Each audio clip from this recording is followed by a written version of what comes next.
Hi, welcome back to VeloNews TV. I'm Neil Rogers here in Palo Alto in the middle of the Prologue, the Amgen Tour California. I'm here with Taylor Phinney. Taylor, fresh off the plane from Copenhagen at the World Cup. For those of us who haven't had a chance to read into it, tell us a little bit about how that went.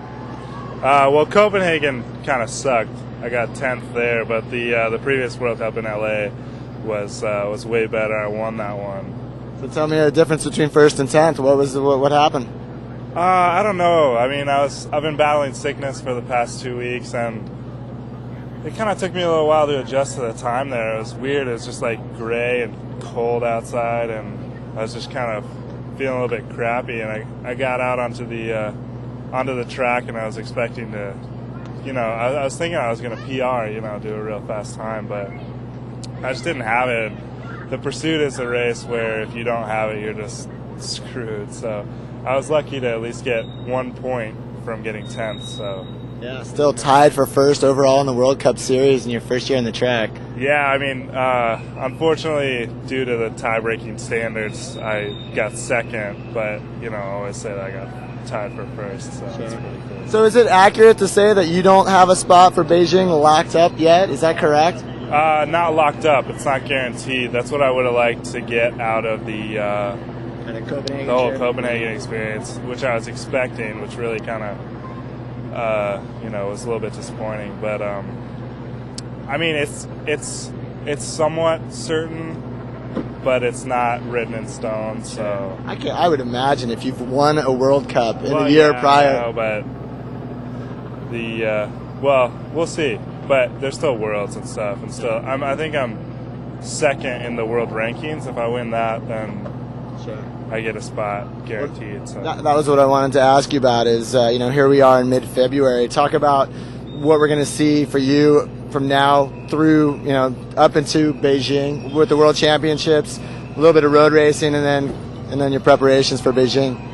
Well, I'm gonna take about a week off right now and rest up and get healthy, and then just build back up for Manchester for Worlds. And I'm actually doing the Omnium there as well, which will be a good event for me. I guess we'll see. But after that, I'm just going to come back to Boulder, Colorado, and race locally, and kind of get some of that mass start racing.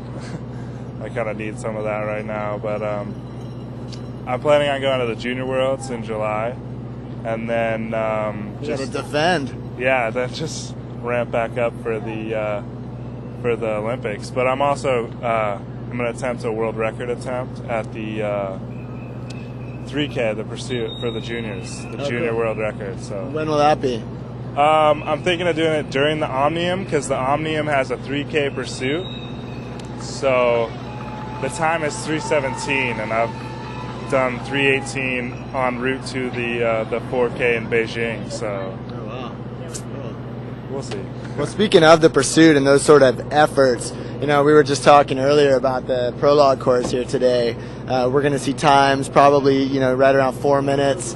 I mean, you have never done the Amgen Tour of California, but there's got to be just a little piece of you watching this course thinking, man, I mean, this is almost tailor-made for you.